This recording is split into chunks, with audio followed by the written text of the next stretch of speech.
Hey, everybody, welcome back to the Strangers Worth Meeting podcast.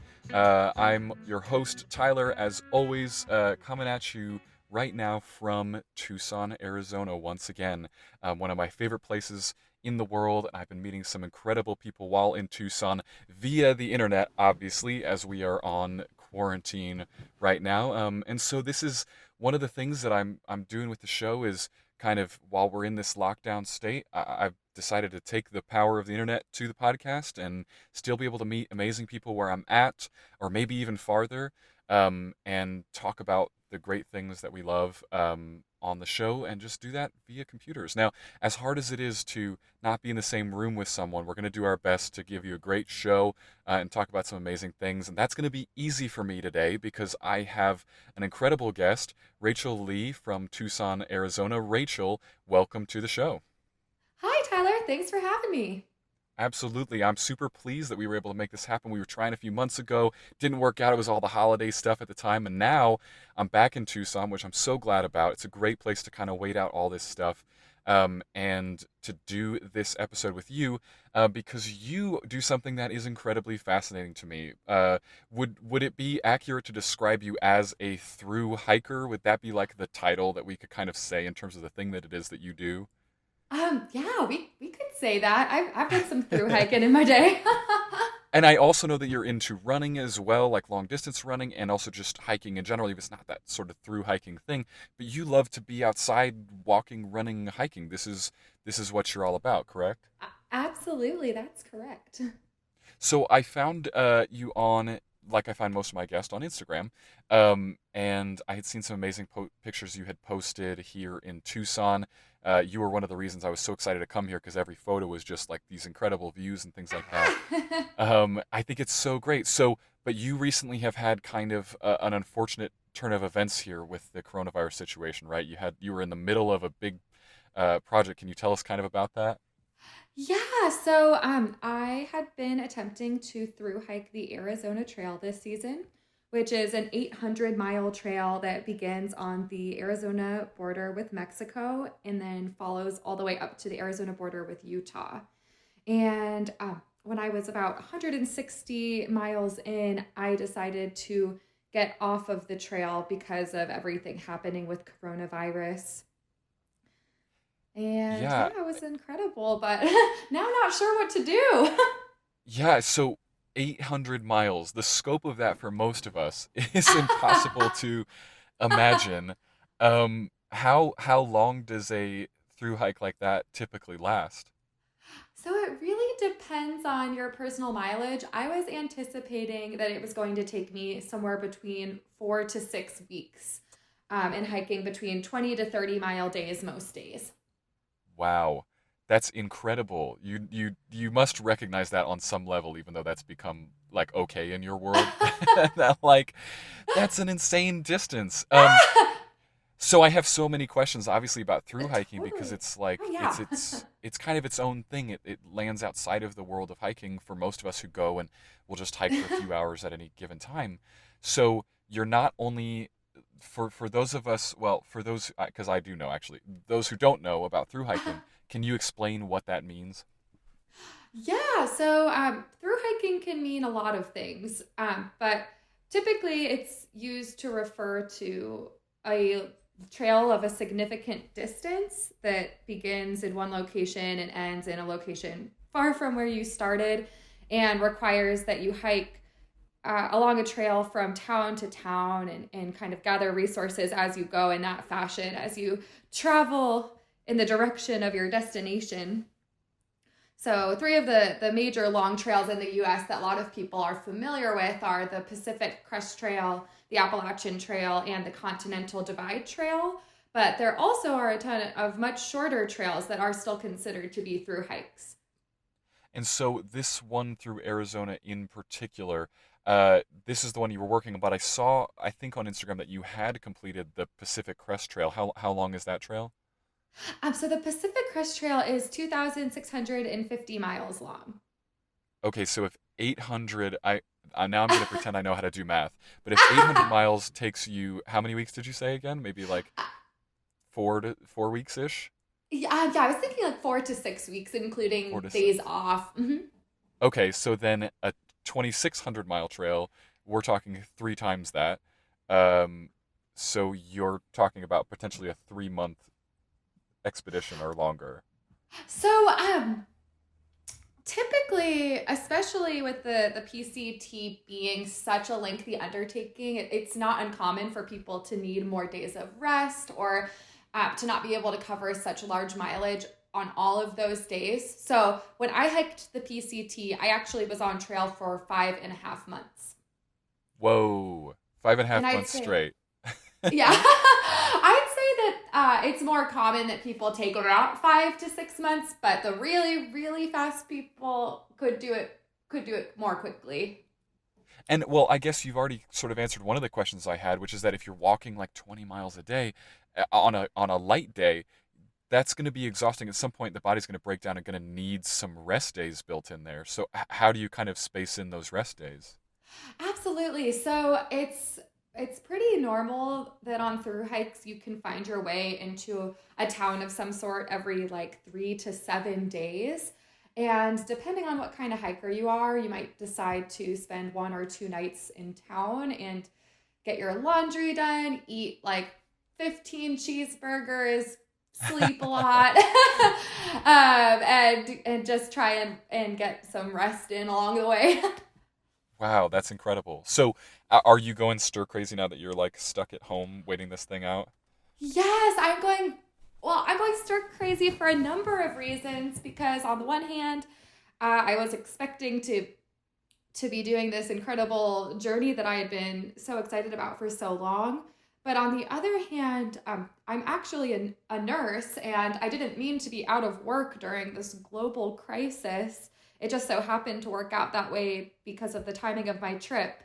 And so I'm also kind of battling feelings where I would like to go and help, but surprisingly, nursing jobs are limited right now as well. So I'm kind of waiting to find out if I'm going to go to work or continue just being in limbo. Right, exactly. Well, I imagine that this thing took us all a bit by surprise, I think, and the medical Yeah. system included. And so they're so overwhelmed with the day-to-day that those kind of more administrative functions like bringing on new people have got to be, and they're still important, obviously, because we need the staff to be able to handle this. Um, I'm not terribly up to date on how things are going yet in Arizona, mostly because we just got here a few days ago. We were in East Texas, and we said, Ooh. okay, we've got to find somewhere to park it for a month where we're going to be able to be happy and be quarantined to be safe for ourselves and other people. And this was the first place we thought of. We have an amazing spot here where we can still get access to these remote trails, so we're not Yeah. in anybody's way, but we can also be outside like all day long, which is what Andrew and I both need all the time. Yeah. It's a great So choice. yeah, so this was like our first step, but I know that Arizona is it's up there. It's certainly not the least affected state at the moment that we're recording this. But it's not quite as bad as like where we were in Texas right now. And I think there's a few states like Arizona that had more of a chance to put into practice these good social distancing measures before this thing really hit hard.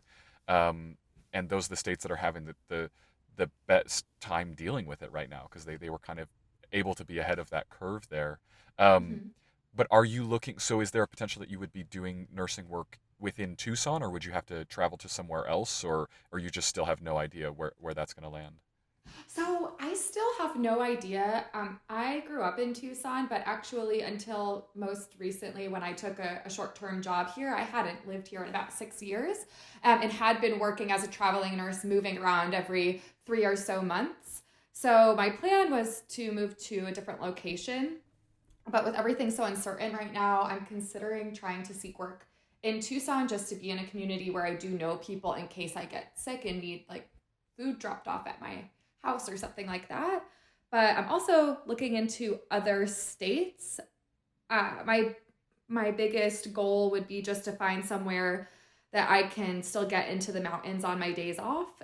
And at the moment, there are a lot of states that have a lot of restrictions for mountain time, and that is good as well. But for me, I'd like to be somewhere that I can hike a little bit, and yeah. So I don't know where that'll end up taking me. Maybe Arizona, maybe somewhere up north. Yeah, well, I mean, I was we have been thinking about the exact same thing. I mean, where we Yeah. were in Texas, we assumed we were surrounded by national forests, and typically you can get into national forests no matter what, but because it's a national, you know, because it is a national forest as opposed to like a county park or something like that, it is closed down, and so we weren't Hmm. even able to go hiking out there. But I was trying to think. I was like, okay, so we're talking about a remote trail where like maybe two or three people are even going to walk on this in a day. So it's not exactly where we're going to have large group gatherings. But I realized what it probably is they need to shut this down, not just out of solidarity for being the national government and shutting everything down, but also because they've got rescue crews and Oh, rangers absolutely. and things, and they can't be coming to work. They're not essential personnel in that way. And so you Hmm. you must be closing the trail as well. And not to mention medical services are too busy right now to handle you breaking your leg on a trail and needing an air evac. It's like it's not the moment to need more medical services. So I guess I can Absolutely. understand. Um, so what is the you mentioned the traveling nurse thing, and I had seen that from Instagram too, but I was really Mhm. curious what that is. I've never heard of that before, and I even Oh, tend to do a lot of work within the nursing community. So, what is it that it means to be a traveling nurse? oh, cool. Okay, so being a traveling nurse, it's basically just what it sounds like. So typically, we work with an agency or multiple agencies, and we sign short-term contracts. So most contracts are 13 weeks. Right now, with everything happening, they are offering some shorter-term contracts in like the hardest hit areas, but 13 weeks in length. Basically, you tell the agency that you work with or your recruiter all of the places that you would be potentially interested in working in. And then they present to you a number of jobs that have availabilities. And then if you get lucky, you can end up in the places that you want to work. So you never end That's up working anywhere you don't agree to work, but you might not necessarily find a job exactly where you want to go. that's really incredible, though. I mean, for someone who loves traveling, which I have to assume you do, um, to be able to have that freedom to be in different places, even in a profession that is typically in one place, uh, that's pretty amazing. You must really enjoy that ability. Yeah, absolutely. The flexibility is really, really nice. So, between these two things, it kind of leads me to ask, where did they come from between nursing and wanting to hike 800 and 2,600-mile trails? Where did these drives come from? Have you always been, let's start with hiking. Have you always been someone who's been into hiking and into long distance hiking? Did you have a family member who brought you into that? So I grew up kind of on the outskirts of Tucson in the desert, and I wouldn't say that my family did a lot of like proper hiking, but we definitely spent a lot of time just exploring in the desert. And I think that my love for being outdoors originated there. And then as I got older and was able to start driving, I started exploring some trails on my own. And then when I was 19, I spent a summer working for a conservation corps and building trails, which taught me how to backpack and how to camp, really.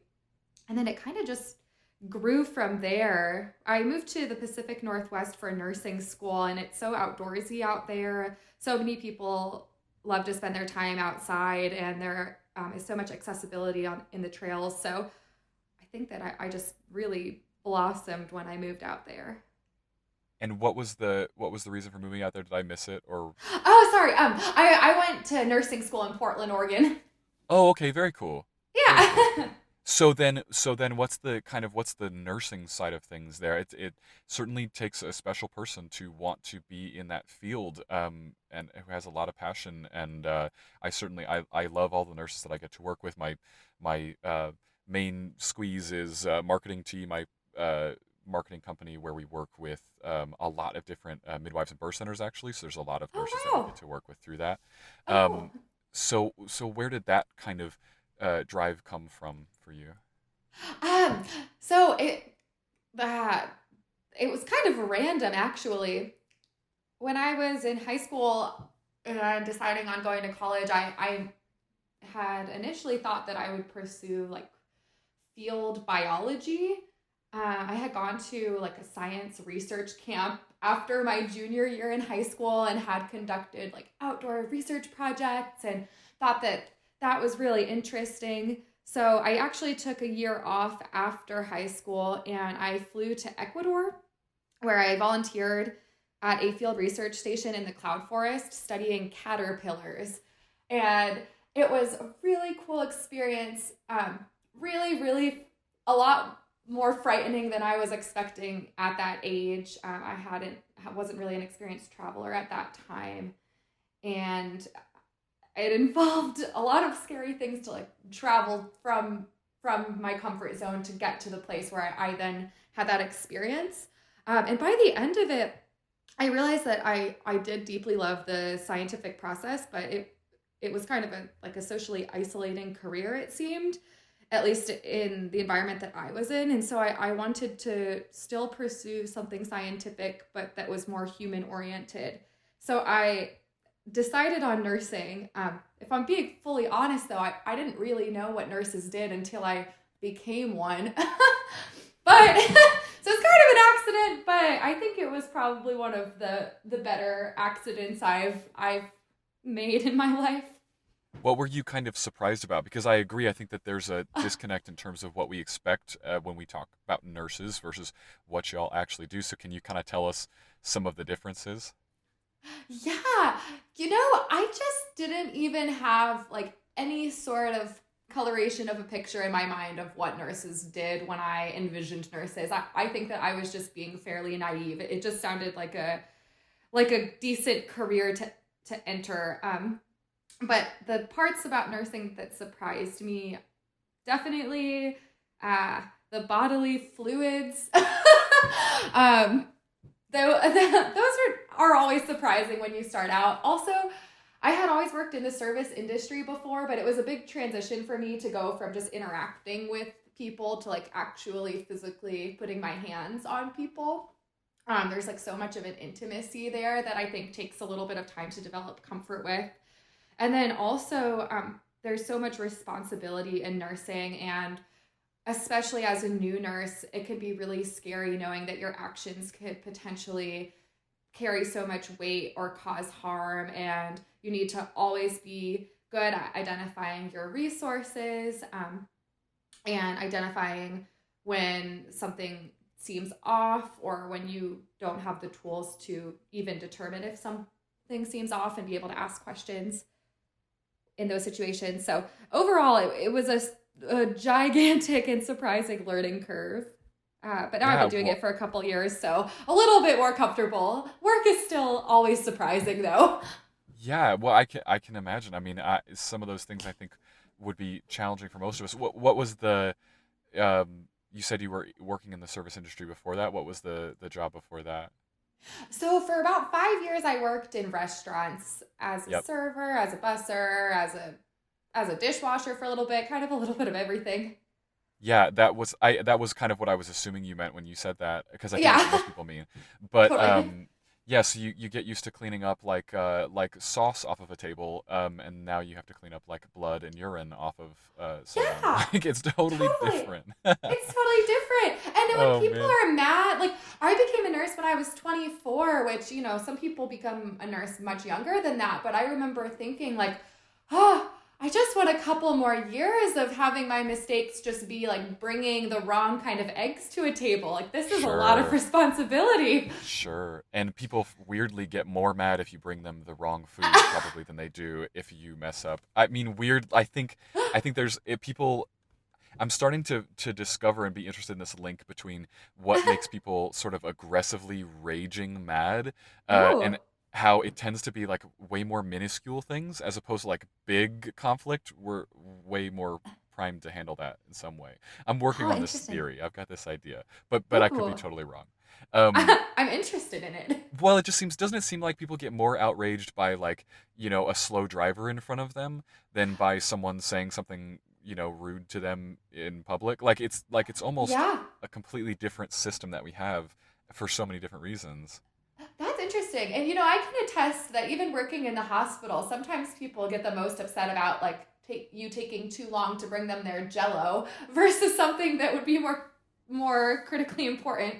So I think That you're is onto something. interesting. No, no, we for sure are. And I think Yeah. it's only something that you can recognize if you have been a server in a restaurant, which I have been as well. Oh, Um, and it's a good job. Like I think that that job more than anything I ever did taught me how to manage my stress in a highly stressful situation to be able to like breathe through it, take it one thing at a time. Like I genuinely think that I've always been wired to do my best under pressure, and that ooh, job weirdly brought that out. And I'm definitely like it was a good time to do it because I was young enough that I could handle it, and now I already feel too old to do that job. Like it's oh, just too much. It's like you're near, like for me at least, the place I worked, it was like it was pretty high stress. There was a lot going on. There were a lot of tables per the actual amount of servers that there were. And so when you're in like that environment, the stress level is like just under heart attack levels pretty much for like 5 sustained hours, absolutely. is what it felt like to me. So, but then after that, somehow everything becomes easier. Like you go home and you're like you faced real kind of, you faced stress in its hardest kind of test there. And now it's Hmm. like, okay, well, this seems easier. And of course, no one misunderstand me. I'm definitely not comparing being a server to being a nurse. There's like, it's not life or death when you're working at a restaurant. All I'm talking about is like the basic, I don't know, just familiarizing yourself with that level of stress, right? There's something Oh, there, I guess. they are absolutely comparable. I think that they are more or less very similar workflows, but just dealing with different subject matter. Being a server is a very translatable skill set to nursing. Yeah, absolutely. Well, Yeah. so this is a good link actually because, and I want to kind of get back to the hiking part of this. Oh, yeah. But you've got a decent amount of medical training, and the thing I was going to ask you was the safety on these trails, which you must feel more confident about injury or snake bites or different things because of your medical training, right? I mean, does that give you some comfort while you're facing genuine dangers out there? Uh, so I tend to be fairly relaxed about the potential dangers out in the wilderness, maybe more relaxed than I should be. I think it's common, especially within like through hiking communities and the through hiking mindset, to carry as little as possible. So when you ask a through hiker to show you their first aid kit, it's not uncommon to see like one safety pin, a band aid, and a piece of gauze. And I've been guilty of that myself. Recently, I was on a backpacking trip though with a couple of girlfriends, and one of them got a pretty deep cut in their hand. It wasn't anything serious, but at that moment, I realized that it probably was worth the extra weight to just carry a little bit more in the way of medical supplies. I'm still not the best at it though. Yeah, well, I mean, it's a balance there. You have to decide what are essentials and then what am I carrying that's just making this harder. Right. That's got to be a tough call. Have you had any run-ins with real dangerous situations to this point? I've encountered wildlife, but other than that, I wouldn't say that I've had terribly dangerous situations. Well, huh. Gotten caught in some big storms before. Those have been scary, but I don't think that my preparation would have helped me in the event of lightning. So in those cases, you just hope. Yeah, yeah. I'm trying to remember what you actually do when lightning's striking, and isn't it like you crouch down kind of and put your hands on your head? That's what I had always heard. Yeah, I think that you are supposed to try to seek some sort of shelter and not be like the tallest point. Try to seek lower ground if possible. I don't know. Which is maybe easier said than done it in on like the Pacific Northwest than it is in Arizona where it's you and cacti. Like Yeah, it's open ground, but there's also not as many thunderstorms, I suppose. yeah, totally, totally. Yeah, I um, remember the one of the scariest thunderstorms I was ever in. It wasn't during a through hiking trip, but it was during a mountaineering trip down in Ecuador. I was climbing the tallest mountain in Ecuador called Chimborazo, and as we were making our way to base camp, a thunderstorm rolled in, and at the altitude we were at, and just like the sheer nakedness of the surrounding landscape, we had nowhere to seek shelter until we got to camp. And there was so much electricity in the air that we could literally hear it buzzing off of our Oh, ice axes strapped to our backpacks. that is terrifying. It was so spooky. Yeah, that is. It's like you're inside one of those like electric balls that they have at those kids' science museums is what I'm thinking of. Is but you're That's a inside it. good comparison. It's Yeah. just like everything's just buzzing and you don't know. Yeah, you're like, Oh oh, my gosh. great. What were the wildlife encounters you mentioned? So I've seen many, many bears, and I have seen at least one mountain lion for sure. But that was like Oh, many, many years ago. black bears or brown bears? So I guess I think that I've seen both. I haven't seen grizzly bears, but I've seen black and brown bears. Black and right. I misspoke. I guess because black bears are both black and brown. I guess I was asking black bears or grizzly bears. Yeah. Okay. So just black bears then. Yeah, because grizzlies are they're supposedly a lot more terrifying than black bears. Like black bears, as long as you don't surprise them or like hurt their young, supposedly they're not going to charge you or something. But grizzlies will just do it. They'll just go for it. Obviously, Yeah. like, did you ever see the movie Grizzly Man? Oh, yeah. Wait, that's the guy that goes Yeah. out to Alaska every summer. Yeah. Yeah. Oh my I gosh, yeah. I just recently watched that movie because it was recommended to me, and it, it was insane. Just It's this so dude who just crazy. thinks he can live with grizzlies, and he did for And like he 15 did. years. He'd go like And touch them and scold them in the river. yeah, yeah. Oh, well, he was absolutely nuts, obviously. Yeah. Um, Poor guy. but but yeah, I mean, I haven't come across a bear on a trail. That would really mess with me. That would be a rough moment. I think I've certainly seen my fair share of rattlesnakes. We lived in Colorado for a while, and they Oh, had cool. plenty out there in the summers. I haven't seen one in Arizona yet, but I know that they're out at this Ooh, time of yeah, they're year. out. I saw my first one a couple or maybe a week ago. Yeah, and that's no good for me because I mostly when I'm out there, I'm wearing barefoot shoes or I'm Oh doing no. barefoot running or something. Oh So I'm cool. always a little more worried about like, should I have some sort of protection on my ankles right now? Is this dumb? It probably is.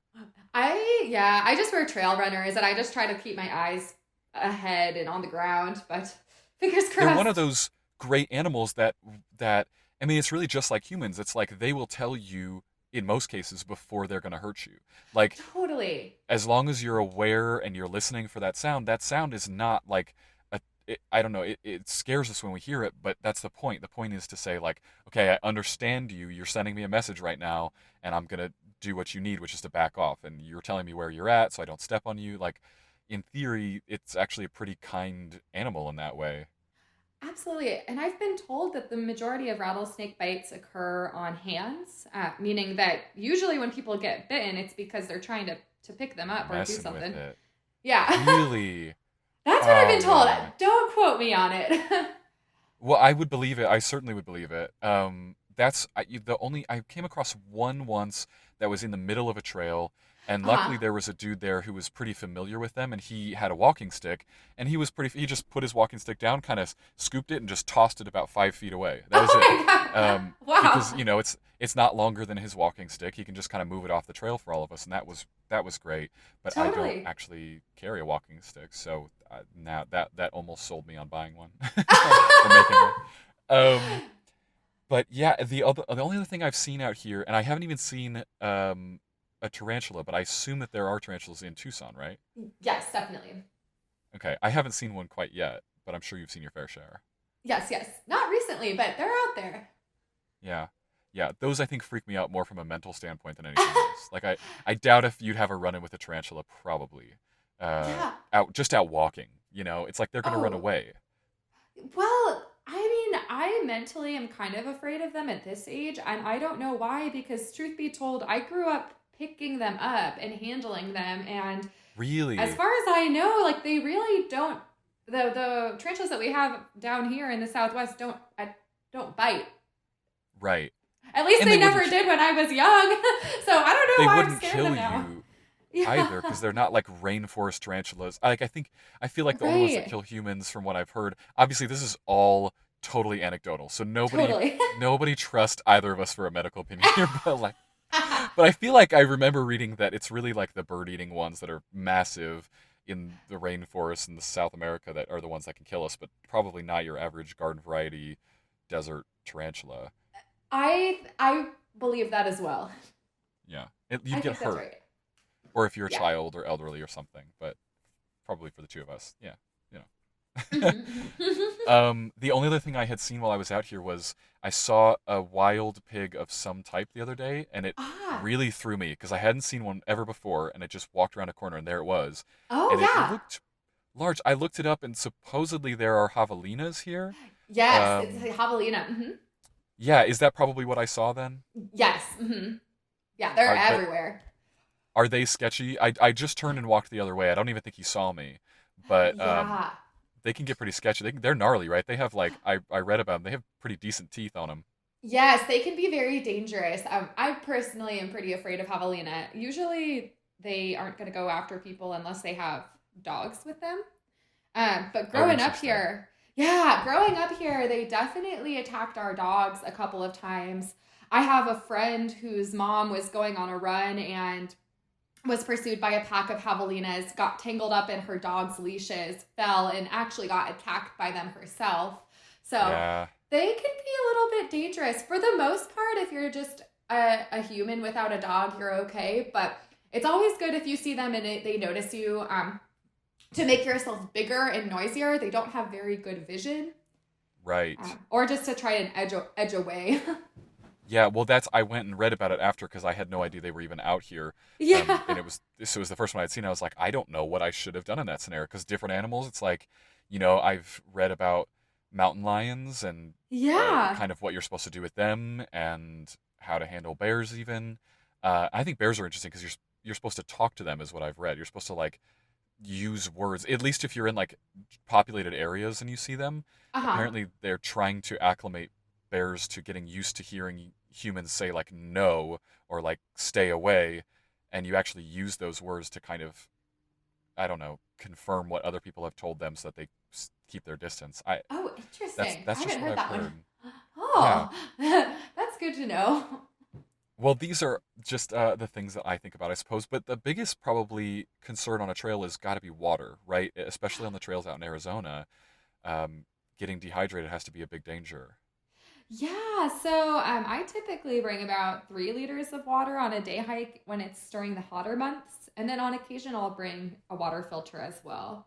Surprisingly, when I was just hiking the Arizona Trail, because we had had such a precipitous winter, there was an abundance of water, and it was actually not as much of a concern as I was expecting it to be, but definitely in the summertime, not much water. An abundance of water in like natural lakes or things like that. Uh-huh. So especially down south, a lot of the water sources are like earthen cow troughs. So I don't know exactly how those come to be, if they're like developed by ranchers, but basically they look like big ponds in the middle of cow fields. Sure. But then also there was a lot of like trickling streams as well when I was hiking the trail. Interesting. Okay, so then you have to kind of plan ahead, I suppose, about where you're getting your water from, though, um, since you need so much and you're going to be doing multiple days at a time. But I would think on a trail like like the Arizona Trail. I know it's not like it's a developed trail, but it is like set aside, and it's like there are maps and markers, and there are, you know, it's sort of official in a way. Um, Yeah. I would have to imagine. I'm picturing that they would put spouts in different places um, to help people not die of dehydration out on the trail. But maybe I'm off. So not really spouts, but so the Arizona Trail actually is fairly well developed. It is a fully completed trail, so you don't need to do any like off trail navigating. Um, and I'd say most hikers use some sort of navigational app that lets them know where water sources are. So a really common one is called Gut. And so it's really easy when you get to a source of water, you can fill up and then you can look at your app and kind of plan where your next water source will be in however many miles. And people update with comments saying how much water they find there. So people can say, oh, this is dry or this is still flowing strongly. And that's really, really helpful. Also, on a trail like the Arizona Trail, a lot of trail angels will leave caches of water at road crossings. So you might get to a road and find like 4-gallon jugs just sitting there for the use of hikers, but it's not the best to rely on those because sometimes you'll get there and find that they're dry. So it's always better to be planning on natural sources of water. Wow, that's really interesting. Does that ever make you nervous as you're going, or do you feel like the technology there must have made that more comfortable as a thing that there's a whole community of people can now talk and update each other and make this system. But does it ever get kind of scary or sketchy for you if you are expecting water somewhere and you're surprised to not find some? So I have always erred on the side of caution personally and not relied on caches. Um, I think though that you could potentially find yourself in a bad situation if you aren't prepared. And Right. in certain areas, so I had the fortune of hiking the Arizona Trail during a really high water year, at least the portion I was on. Sometimes if there's less water and the carries are longer, sometimes you have to be a little bit riskier, I guess. Like sometimes streams are dry that you don't expect to be, so even carrying like 7 liters of water might be inadequate. I haven't personally experienced that, but it could certainly happen. So it's always good to just try and be prepared. Right. Yeah. Well, how do you the see all I've done for this episode really is just put together all my list of questions of things that blow Yeah. my mind Oh, about totally. doing something like through hiking. So Yeah. I'm just gonna keep bringing them to you, Go so for it. Yeah. yeah, maybe you'll sell me on doing this at some point. I know for a fact that Andrea really wants to do this at some point. Yes. Um, Which trail in particular? she really, so there's a documentary called Mile and a Half, which Uh you may huh. have seen, Uh huh. which I think is the John Muir Trail, right? Yeah. Yeah. I've seen that. So that I think that is the one she's really interested in. Yeah, that would be great. There is plenty of water on that one, so that will not have to be a concern. Yeah, and I see that there's like places to stop and rest on those. I mean, there's even cabins and things you can kind of reserve and things like that. So it seemed like maybe potentially a little more doable, but that's something that's way in the future for us. And she's more into hiking, to be honest, than I am. Like I Oh. like getting outside and walking, or even running, but my beef is going uphill all day. Like I'll do it, and we did some good hikes out in Colorado, but it's not something that I wake up and am real excited about. Like it's mentally exhausting for me in a way that like running or like I could walk flat all day. That I think I could totally pull off. But when she wants to go like hike up a mountain, I'm like, I could say no to that. Take it or leave it. Yeah. Well, Yeah, I could. Yeah, the John Muir Trail is going to have a lot of mountain I climbing. believe you. I know too, and then that's where there's grizzlies too, and that scares the shit out of me. So yeah. Yeah, Oh you well, get your bear canister out there and you'll be okay. right. Yeah, like bear spray. Oh, Oh, are you saying like for your food? so for the John Muir Trail, you actually need a like an actual like big plastic canister for your food. So then you just leave your food like a good distance away from your tent, and no bear is gonna bother you.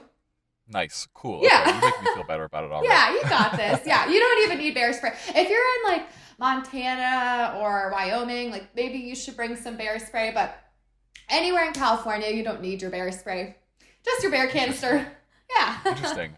And again, disclaimer: no one follow our advice, but unless you want to, but don't sue Okay, us if you get that's attacked by a fair. bear. Uh, Fair, yeah. So, how do you keep yourself occupied while you're on the trails? Like, I know myself personally, I'd go crazy if I was just in my head all day walking. I can Yeah. do it for short stretches, but I think I'd really lose it.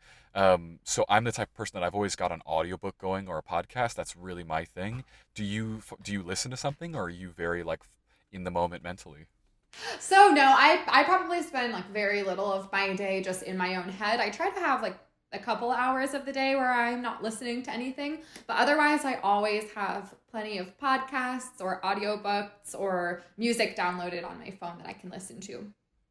What kind of audiobooks do you listen to?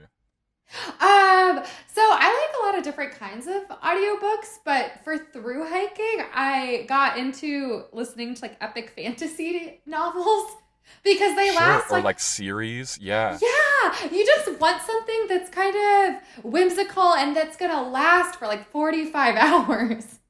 Right. Yeah, I get that same way too. I really kind of enjoy a little bit of both, but sometimes sometimes when you're out walking, you're in the mood for like I love reading like real thick nonfiction science-y books. Me Like too, I'm me too. obsessed.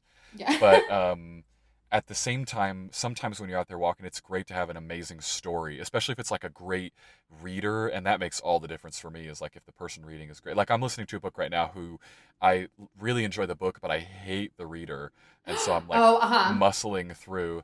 Ooh. Um, but it's so nice to kind of it's nice to like be in a story, especially while you're taking in all this nature around you. Like that's really it's weirdly, for me at least, it's more grounding than if I had complete silence. I don't know what that is. I don't either, but I feel the same way. I Yeah, like that as yeah, well. Yeah. Yeah. and hiking doesn't seem to be enough for you because I also have seen, I think that you also enjoy running quite a bit, right? Long distance Yeah. running. Yeah. Yeah, I'm hoping to eventually run like maybe in some ultra marathons. At this time, my longest run has just been a traditional marathon, and I usually do like maybe 10-ish mile trail runs are my go-to, but I'm hoping to build up that mileage eventually. Do you do like different actual race events, or do you just primarily do it kind of on your own? So last year, I actually did my first ever organized half marathon, and then a couple weeks later, I did my first ever marathon event. Um, and then I did like two cycling events last year as well, and I was hoping to do more events this year, but that's shelved with coronavirus. Mostly, though, I just Yes. run for fun, not as a part of any organized event. Yeah, it's just for yourself. Do you listen to the same sorts of things while you're running? Yes. I get I this has been a common theme that I brought up on previous episodes too. And I think at the time that this episode comes out, I'll have just released formerly an episode with a triathlete here in Tucson, Oh, cool. um, who Laura Gruden, who was amazing. We had this great talk, and I explained how much flack I take for listening to like an audiobook even while I'm doing like my heaviest workouts because everybody wants to listen to like really pumped up music, and so I Yeah. guess this has become a theme. Is like I always like to know what people listen to, um, even in that moment of like intense physical, output. I Yeah, guess I can relate to you. Yeah, I just want to keep the stories coming. totally. I love that. We should swap. We should swap some nonfiction books because seriously, I love a good book with like a ton of research and mind blowing stuff, like Yeah. good sciencey stuff. So we need to swap books at some point. Yeah, I'd Um, love to. this is this is the shame really of doing podcasts remotely too, is that I think I'm working to make this almost like a mandatory component of people being on the show, is Oh. that we actually get together and we get to do their thing together for just a Oh, small moment, that would have and been fun. yeah, because I so enjoyed getting to do that. I've done that, been able to do that with a few people. Particularly, I think the one that stands out is that when I got to go take a jujitsu class, and then I interviewed the owner of this jujitsu studio, um, which was absolutely fascinating. So I was like, we should be able to go for a hike, and definitely you and I should go for a hike at some point, even a short one. Yeah, that'd be Um, cool. once this whole thing is up and people can be within 6 feet of each other again, and you can I go hiking know. like it's Fingers normal. crossed it's soon. Yeah. Yeah, I really hope so. I do. We all do right now. We all do. Everyone's feeling it. Yeah.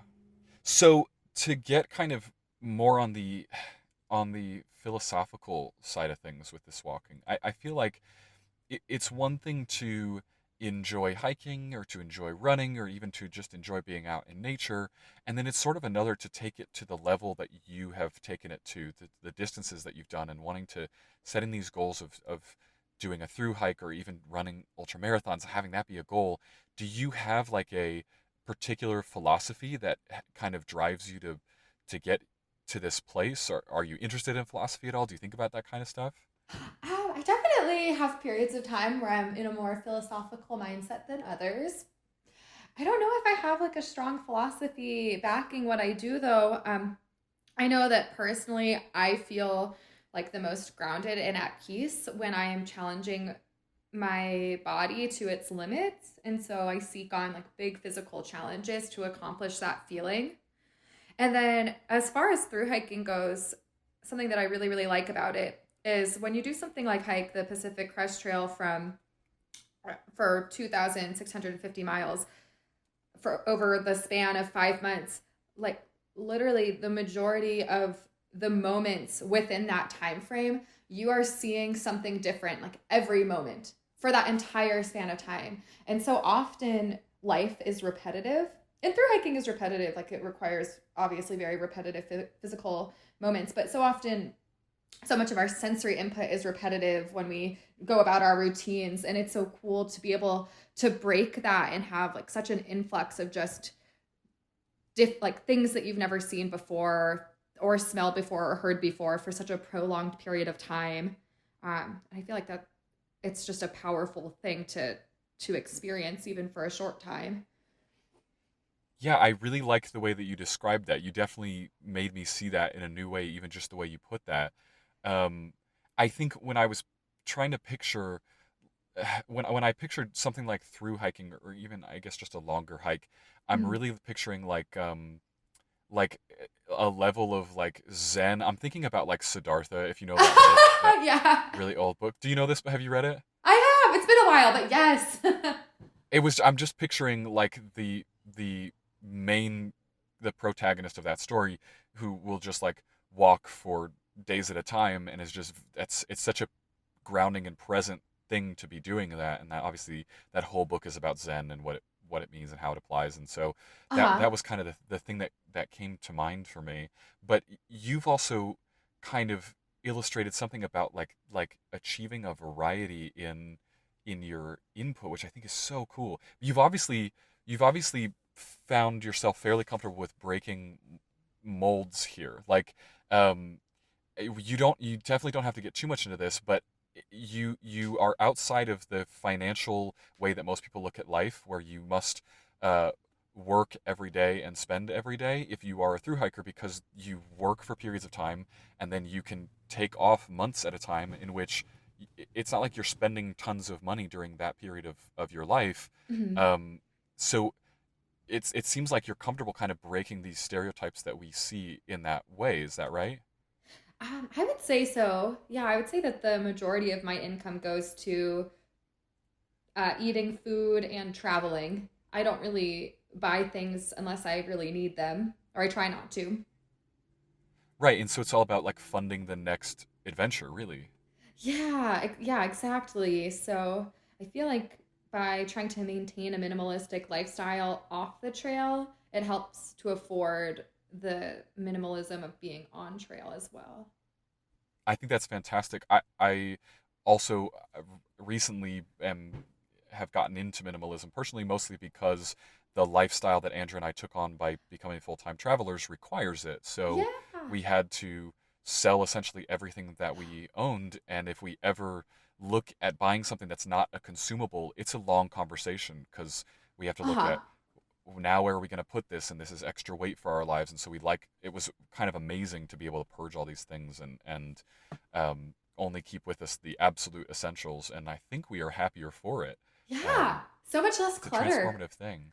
Yeah. Absolutely. So cool. And you don't even realize what I think is amazing is actually I'll see, and this is to rag on other RV accounts, because I'll see pictures from really popular like RV Instagram accounts who Uh-huh. are doing a similar lifestyle to what we're doing. And I Uh-huh. see the pictures where they even decorate their RVs, and there's so much stuff. There's like seven throw pillows on their couch and three blankets and seven baskets and eight plants. Like it's still sort of about acquiring things, and I definitely think that there's a next level of freedom you can find not just from traveling but also from purging, getting rid of that stuff. Uh-huh. Uh-huh. I can agree with that.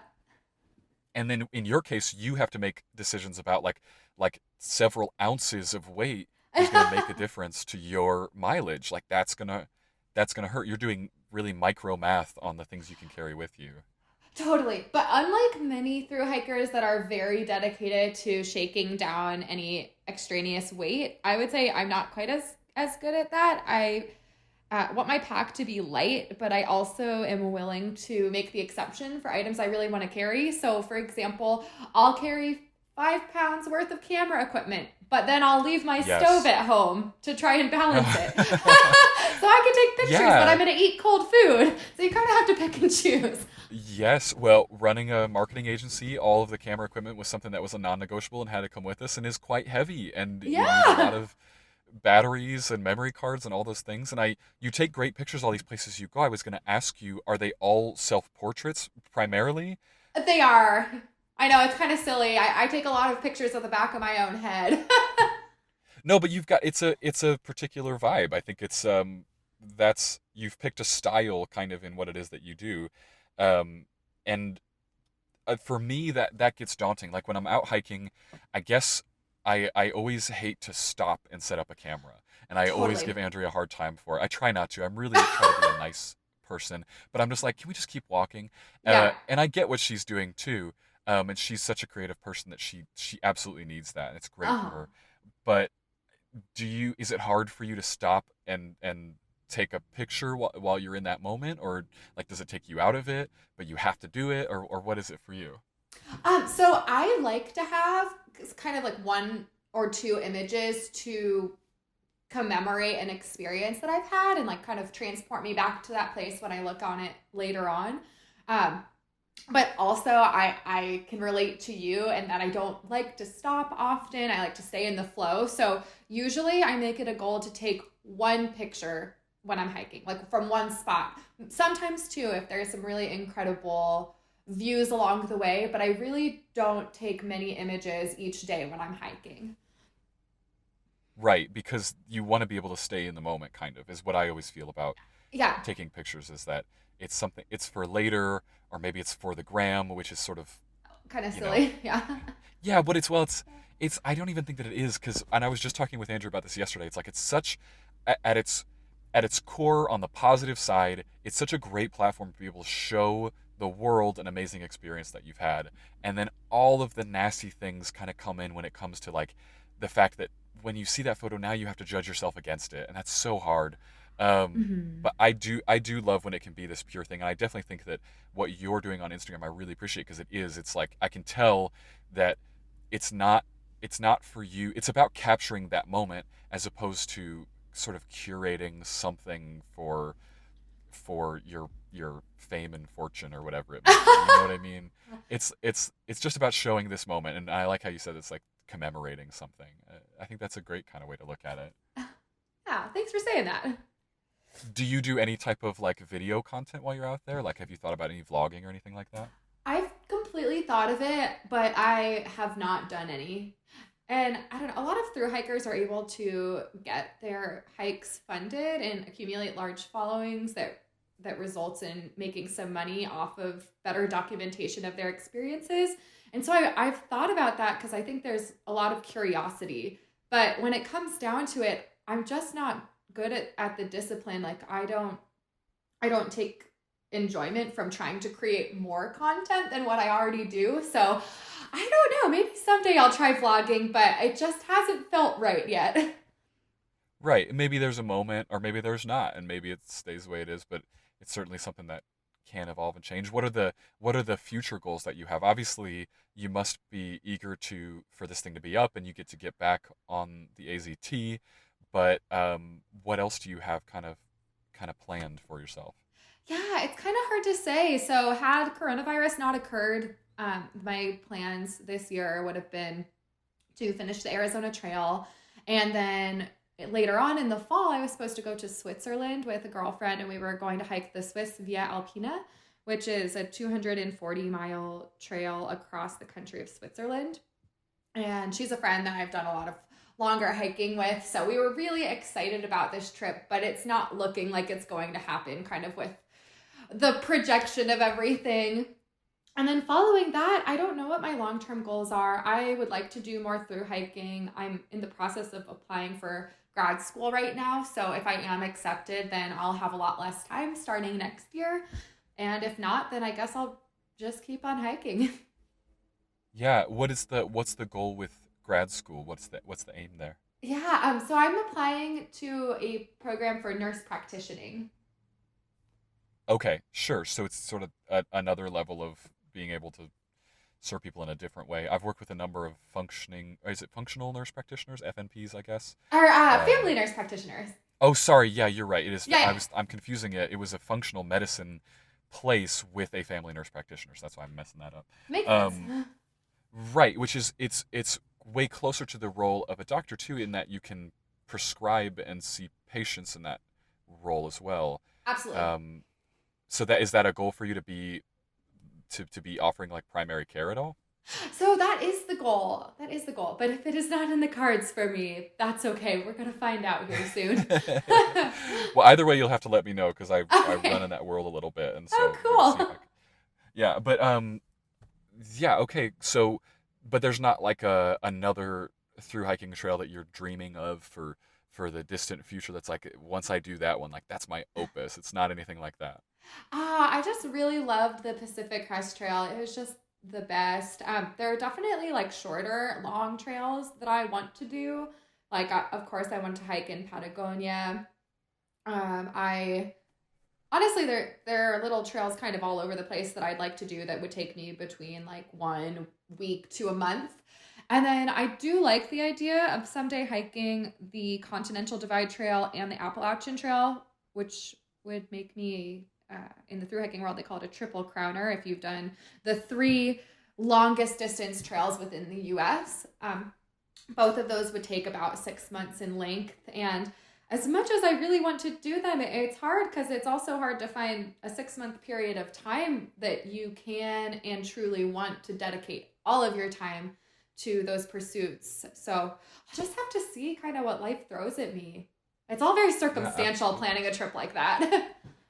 Yeah, well, I'm glad to be able to watch your journeys and hopefully see you get to do that kind of thing, at home from my couch, while you're out there, conquering the world and walking all over it. Um, is is the is through hiking for you?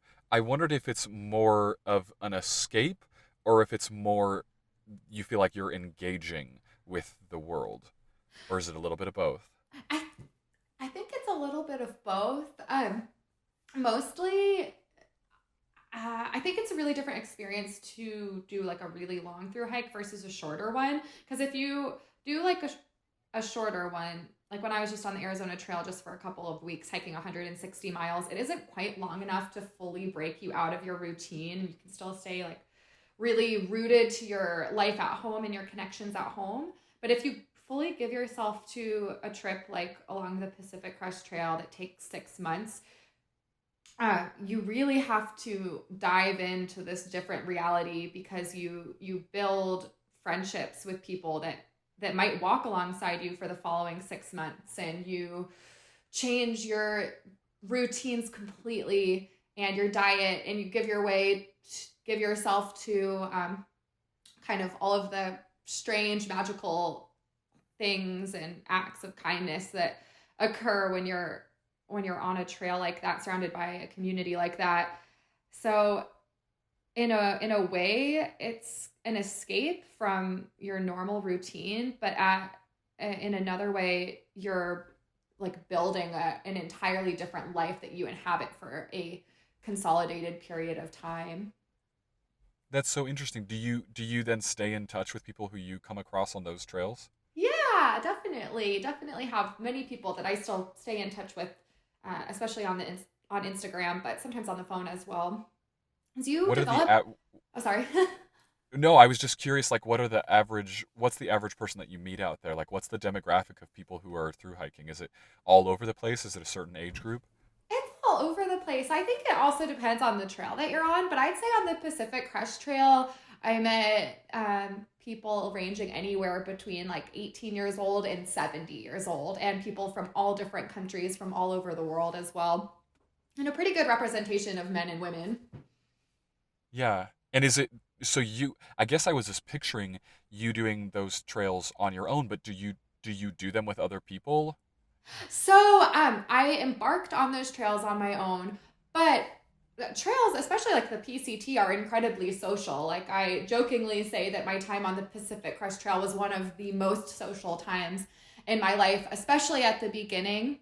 A lot of people start that trail. A high portion of those do not finish it, but especially at the beginning, you're meeting a lot of people every single day, and developing some pretty strong friendships as well when you have nothing to do but walk and talk all day and are single mindedly focused on a shared goal of making it to Canada. and have no place to retreat to really kind of put yourself back together. You see like the masks of people come off fairly immediately, and you can have these really special intimate connections fairly quickly with That's others. amazing. Yeah. Is it like you will be walking along and maybe you join up with someone for a few hours and then you're like, I'd like to walk by myself for a little bit? Like, is it kind of, does it just kind of flow naturally like that? It does flow pretty naturally, and with me on the trail, I liked to walk alone a lot of the time, but I had groups of friends that you'd camp with them, and then wake up in the morning and then plan on the place that you would camp later that night. So either you walk directly with people, or you choose not to, but you still plan to meet up with them in the evenings to camp, and you can kind of keep that going for long periods of time and stick with the same people. That's really amazing. I think that's an element I really hadn't thought of. But one of the most beautiful kind of pieces of through hiking that I've heard via Andrea, because she's obsessed with it, is Ah! this concept of you wake up and you're in this microcosm world of the Uh-huh. only thing you really have to do that day is walk. Yes. Like when we wake up on an average day, there's so many different things that we're torn between, all these different things we've got to do or get done, or what if I don't get this get done, and to be so single focused. Obviously, there's challenges that go along with that because Uh-huh. you have to think about your mileage and you have to think about your food and water and things like that. But Uh-huh. to wake up and just know that the plan today is walk, I think that's got to be an incredible mindset, right? Oh, it's so cool. It's the best. And it's also really, really cool to like really, really tune in to what it feels like to only be able to move at the pace of a human being. Right. And it's also Yeah. really cool when you're out there for so long. You get like really grounded with the elements and the seasons. Like walking for an entire summer means really experiencing the days growing longer and then growing shorter. Uh-huh. And it's Wow, that's easy. incredible. Yeah, it's easy to kind of tune out from those cycles when you're like able to be indoors. I do have a great book for you, by the way, Oh, okay. Tell because me. you just made me think of it. Have you read anything by Dr. Christopher Ryan? I don't believe so. No. So he became really famous from a book he wrote called Sex at Dawn, which explores the origins of human sexuality. Oh, But cool. he wrote another book that's called Civilized to Death, which is the one I'm thinking of, Uh huh. where he really goes into the history of human foragers Uh before huh. we formed civilizations. And it's sort of like that. He sort of argues that that's the peak of human existence. Like that is what we are meant to be doing, Uh huh. and we've kind of messed it up through civilization. That would be a great. I feel like listening to Oh, that on a trail, doing those things you're talking about, like walking like a human being and yeah. having that connection with nature. That book, for me especially, I listened to most of it while outside on runs and hikes and things, and it was pretty incredible to listen in those moments. Oh, So cool. So you said um, it was check the that one out. birth of civilization, or what was it? It's called Civilized to Death. Civilized to death. Okay, opposite of what I Yeah, just said. yeah. Civilized to death. Okay, I'm writing That it down. that There. I think you would like. I mean, it just reminds me so much of that mindset that you're talking about. I think you'd be interested in it if you like that kind of thing. Oh, cool. Thank you. Um, so we've obviously talked a lot about hiking and nursing, which are the two main components of what I understood kind of about your story. Mhm. But I also think that we're all more rounded than we let on and have other interests in other areas. So I like to ask guests, what are some other things that you do or are into? Where do your other interests lie outside of those things? Or do you even have time for your interests to fall outside of those two things? Yeah. I mean, I dabble a little bit in painting, and I try to play my ukulele, and I like to read and spend time with friends and family. I don't So know. you like to kind of be creative and also social at this, with both of those things. And I think I saw you some paintings you put on your Insta story yesterday that you were like maybe doing a watercolor or something. Yeah. Yeah. I dabble a little bit in that. That's fantastic. I think that's great. I just think that we all get so locked into such singular things and let them define us that we stop experimenting with other interesting things that we're into. Um, so it's nice to know that someone's out there trying new things too.